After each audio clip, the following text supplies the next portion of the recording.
Hello, everyone. Welcome back to today's episode of Real Take Real Estate with the Joseph team, where we give you our real take on today's housing market and everything real estate. I'm your host, Maddie Maloney, joined with my co-hosts, Joe Sambear and Sam Fada. So today is a super exciting topic, and I feel like it is a hot topic, especially if you're starting to get into the real estate world or wanting to look at purchasing your first property. We are going to be talking about investment properties. So the three main things that we're going to be going over is what a investment property is defined as, how it differs from a primary residence purchase, and some tips when looking to buy investment properties. So, Sam, starting off with you, what is an investment property defined as in the mortgage world? Sure, yeah. So an investment property really is something that a buyer is going to be looking at as an income-producing property. So it's going to be used as a rental. So it can be from 1 to 4 units to if you're going to be financing it.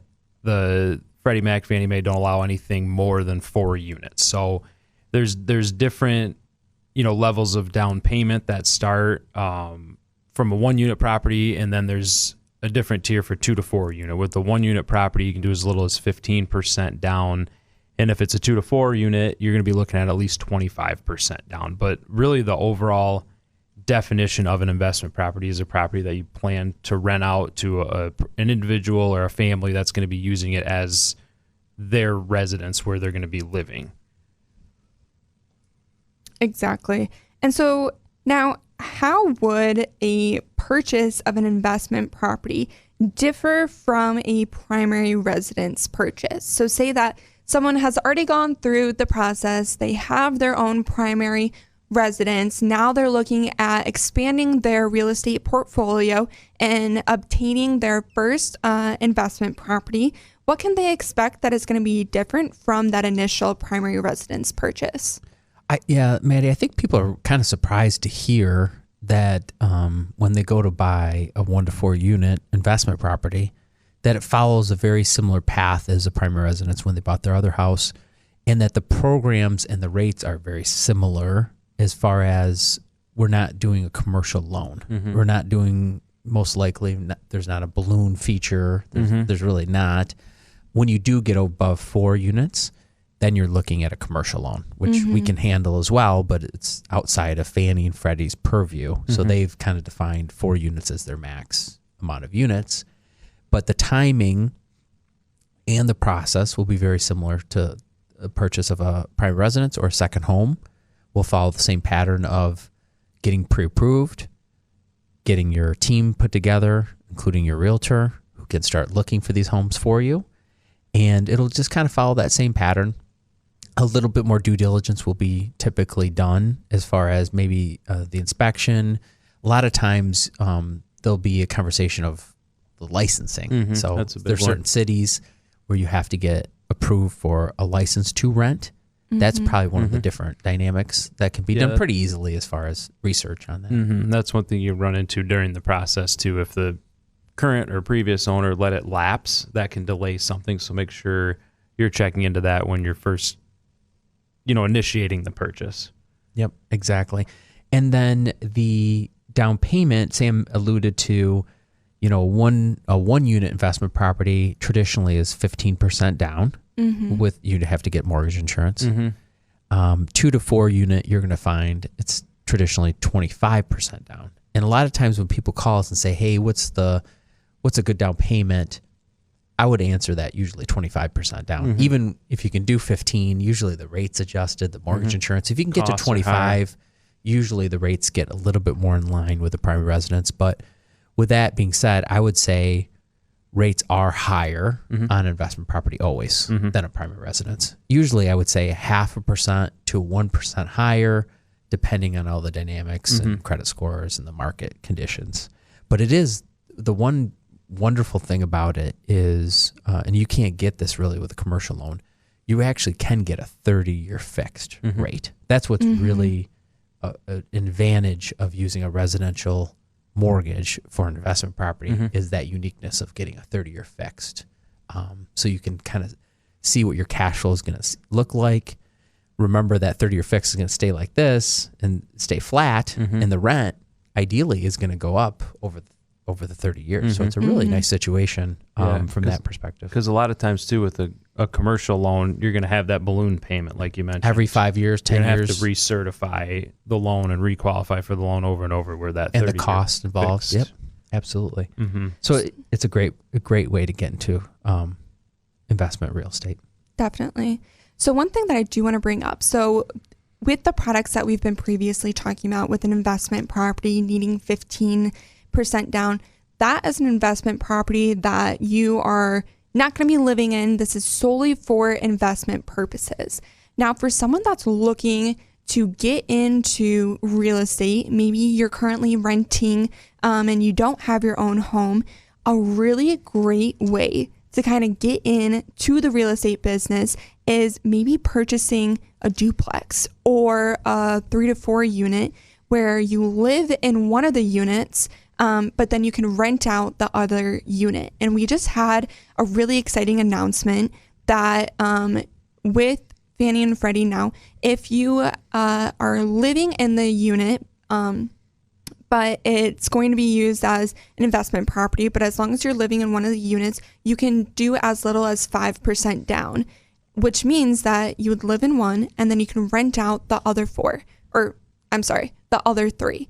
And so sometimes this is kind of dubbed as house hacking, using the other rental payments that you're getting to help pay for that mortgage. But that is a great way to kind of get into the businesses. If you're comfortable and you're willing to live in one of those. I know some people are a little bit hesitant to live in a duplex or live in a 2 to 4 unit property, but that is a great and now affordable way to get into it if you want to. And we do have several customers over the years that have used that strategy very successfully of maybe, buying the duplex, living in one side, and that other side is almost sometimes paying for a majority of the mortgage expense. Yeah, absolutely. And then eventually, as they get more comfortable, as their income increases, as things, as they move in their career and so on, they leave that property and have a great income producing 2-unit property that's doing really well and cash flowing. And it's a great strategy. And then you can get started. That, similar rate, because it would be financed as a primary residence. If your intent is to use it as your primary residence, use one of the units as your primary. So you can finance it cheaper than if you were solely planning on renting every unit out as an investment property. Definitely. So a little bit more affordable and reasonable if you're first starting to get into the real estate business and you don't already own your own primary residence. It will take a little bit of work. Maybe, you just kind of got to get through that first couple years or so, maybe doing some renovations in there. Getting into real estate, there really isn't an easy way to go about it. It's not an easy path. Anyone who gets into real estate, it's not quick money. It's not easy money. This is for a long-term investment, and you're just knowing that it is going to pay off over the years and in the long run. And sometimes with that, Maddie, though, because it is a 2-unit or more, you can take on that renovation in a more scalable approach of just taking on a little bit of the project. So now you're just renovating one bathroom or one room and not the whole house. So there is some nice, and you have some cash flow to help do that. So it can be a great investment. Definitely. I've seen a lot of people do this before who have been really successful with it. If I were to restart and really get into investments, properties, I feel like I would have wanted my first home purchase to be a duplex that I can rent out the second half, and as you said, just kind of renovate it and go through, because it's just, as we said, just a great way to get in there and start having that investment property experience. But with that, as we've mentioned, especially with the second home, when you're looking at getting into investment properties and building your portfolio, if you haven't ever gone through the process before, it is so important to have those mentors. Maybe it is going to be your lender, or it's going to be your real estate agent who has had their own investment properties, who's gone through the process, who's made all the mistakes before to help guide you through so that you know what you're doing when it's looking at tenants, when it's looking at what problems may potentially come up, or looking at zoning or getting the license, or making sure the area that you're looking in is going to be a good investment property. So really just having that team is so important. Yeah, absolutely. And I would also add that sometimes the realtor you're looking at, sometimes they have a niche in that area where they're very comfortable. That's what they do. They have a lot of customers that own rental properties. Sometimes they'll even help you rent it. They'll help being the leasing agent for you as well. So I think it is critical. And again, when you're looking at a property like this, now it's outside of your comfort zone. Now it's outside of maybe areas you're comfortable with and know a lot about. So you do have to use that caution, watch for those red flags. If it's too good to be true, maybe there's something going on. You're just doing the research, checking with the city or the township or county as far as the regulations and rules, and really know what you're getting into. Definitely. So going along with how a primary residence and an investment property purchase are different, what is a way that people can possibly use a property that already has a tenant, is already income producing? How can they use that income to potentially help them qualify? Well, I think there is an aspect of when we're underwriting or qualifying a customer that is looking at an investment property, sometimes the experience, like, have you done this in the past? That sometimes some of the rules are to use some of the lease income, you've had to have a history of being a landlord. So that can come into play. Is there a signed contract? Like, is there a lease already included in this? And how long is that lease? If it's 2 months, it's really not going to help. Is it a long-term lease? I mean, those are the things we're going to want to see and get information on. And usually when the property is being marketed and listed for sale with a realtor, they're going to have access to the leases. You're going to be able to see these. And a lot of times you should also, you should ask for a rent schedule. Can you show me a rent schedule for the last 3 years? Can you show me the utility expense on this property for the last couple of years? Little thing as simple as utilities, is there split utilities so we can track the utilities to each unit? Do I, as the owner, have to pay all the utilities, included the rent? There's another dynamic going on here with investment property, I would say. I don't know if there's anything else, Sam, you have for the qualifying piece. Yeah, for the qualifying piece, that was one thing you mentioned too, which if there is or is not a lease in place, the lender will typically require the rent schedule and operating income statement on the appraisal. So the appraisal will actually give us, comparable rentals in the area and how much those are renting for, and say, this property we think might rent for this amount each month in this market. And so we can use that figure, if there's not a lease in place, to come up with the number that we'll use to add to the buyer's income to offset some of the housing, the expense. So basically adding more income to the application.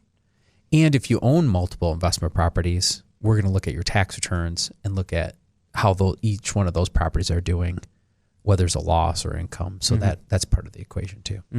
So when you are looking at purchasing another investment property, when you already have a couple under your belt, a larger portfolio, it is typically going to require a little bit more documentation, because we're going to need to see what everything is on those other properties. But we will let you know upfront exactly what is going to be needed, and we will help guide you through the process if you have any questions going through. So now we're going to get into, and we've talked a little bit on it, some tips when looking to buy investment properties. And so, Joe, I know you currently have a couple under your belt, and you've had some history with some investment properties before. What would you say is a couple of tips that you've had from your experiences?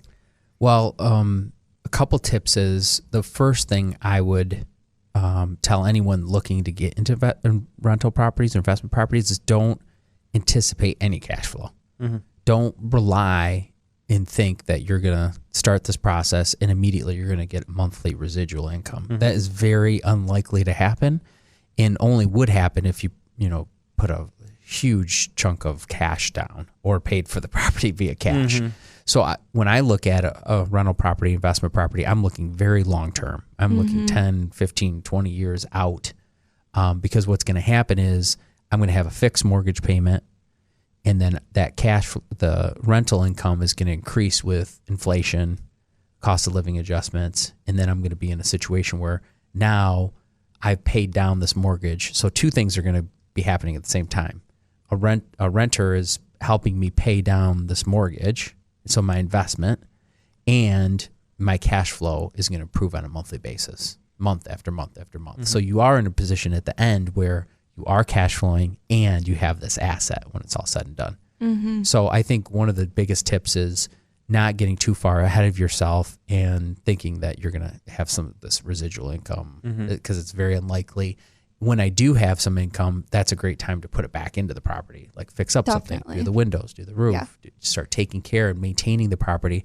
The biggest mistake I see people make, I went through, watched customers go through a housing recession, a while ago.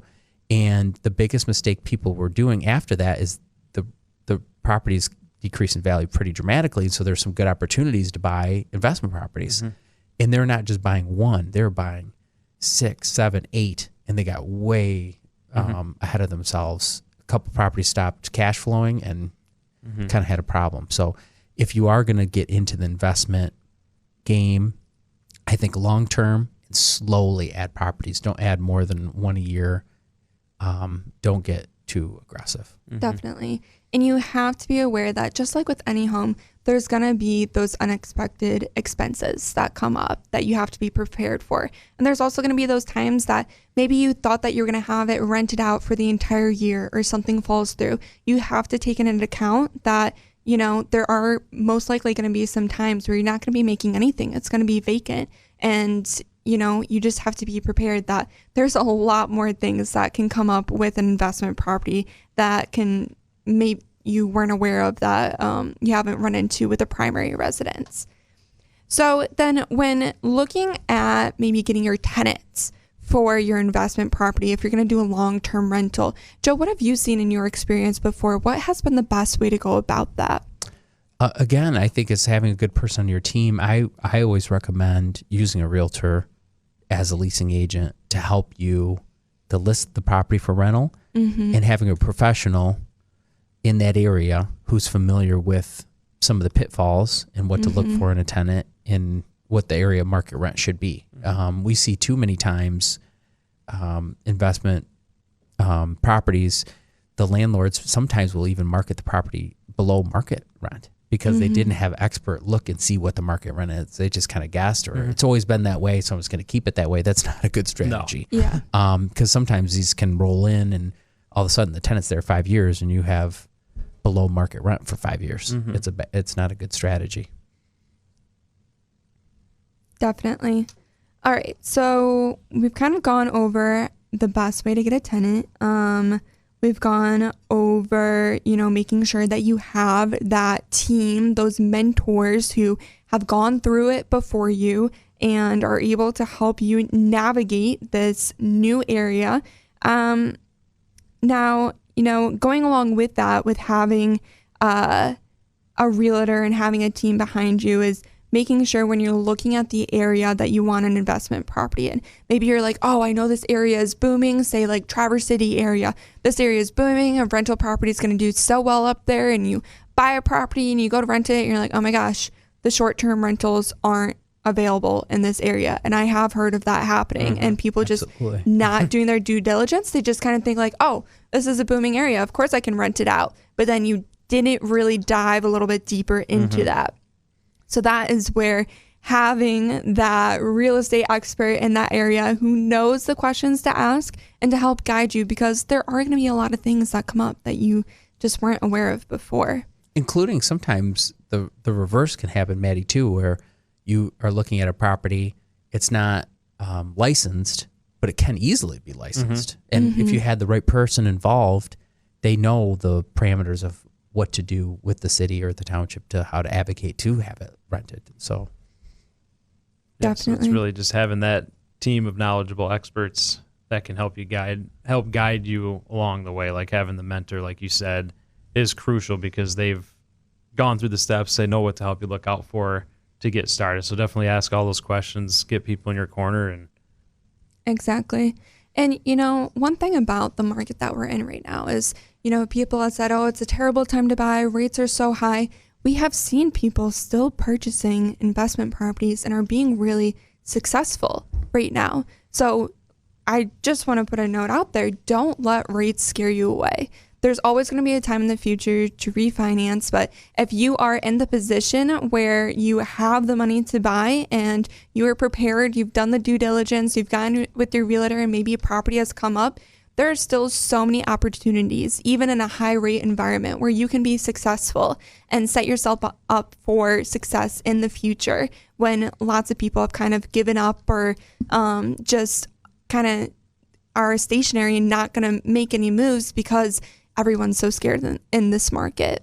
And not only that, the investment properties, real estate can be a nice part of we always advocate for a diverse, balanced investment portfolio. And it's a nice thing to have in that portfolio, to have some exposure to rental real estate market. Definitely. absolutely. Any final thoughts, guys, on investment properties? Maybe, Joe, have you ever had like a major mistake or a regret with a rental property? Yes. Okay. I mean, I think sometimes taking the time, you might get excited about a tenant or a lease and not taking the time to do the references, the credit report, the tenant screening is critical. Sometimes you just want to get someone in there and get that cash coming in, cash flowing. That's a big mistake, is taking the time, again, to market it properly with a proper rental rate and being patient for the right tenant. Finding out also what they want, what they're looking for. Sometimes this might be something very minor that maybe they didn't want to rent it because you had a pet policy. Maybe you can amend that and put a larger deposit or something to offset that. I think that's a pretty critical thing. And I think also you have to realize, what type of person am I?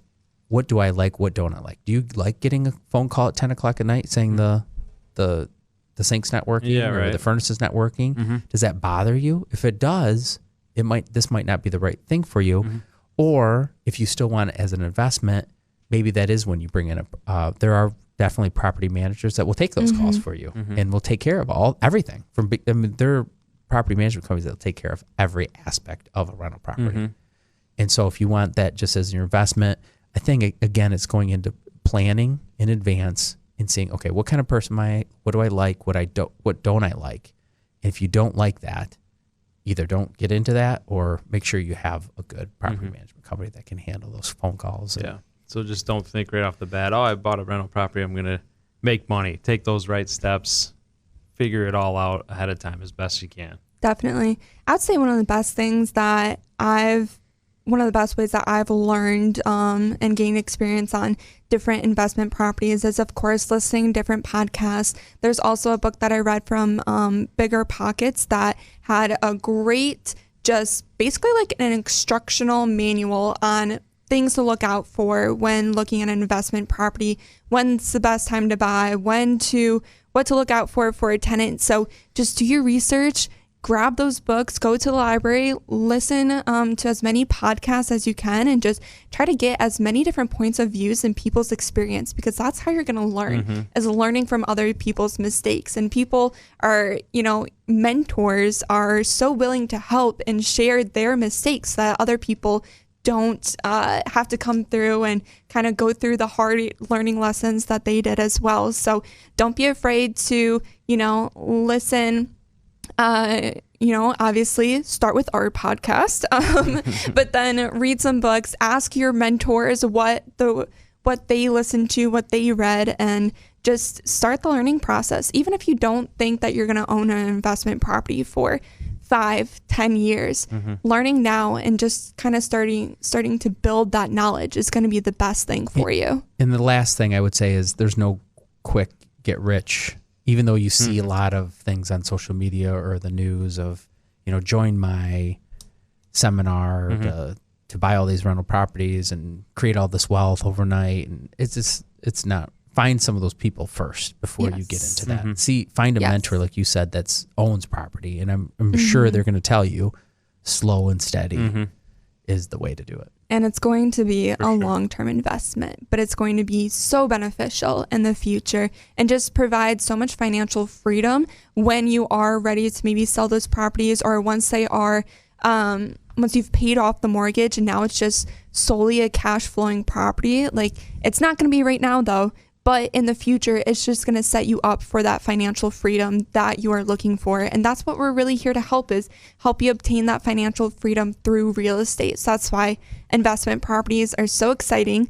They can be so intimidating to people, but there are ways to go about it. Like we said before, maybe you're going to live in one of the units and rent out the other ones. Maybe you're going to start slow, but there are ways to get into the real estate business and build your portfolio. So don't hesitate to reach out to us to help us, to have us help you, guide you through this really exciting process.